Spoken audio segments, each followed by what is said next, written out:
Hey, assalamu alaikum everyone. So welcome back to BONK Update today. And stupid Bitcoin is falling down. And the question is, are we going to pretend as if we didn't expect Bitcoin to drop?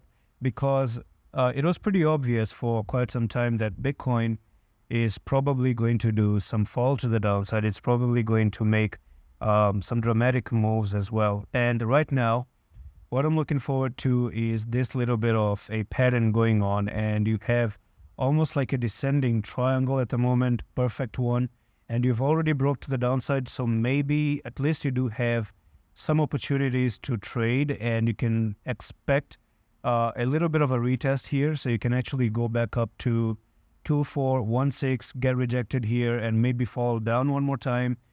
And from there, if it comes up for the retest, you have an opportunity of 21%.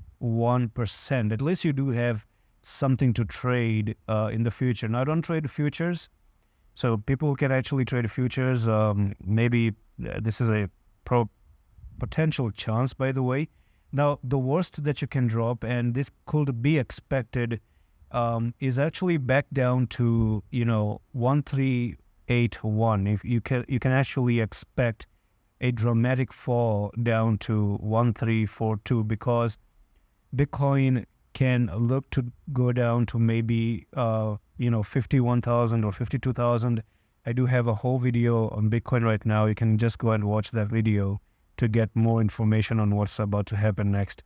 And that's it for this update on Bitcoin. I'm going to see you the next round in the office.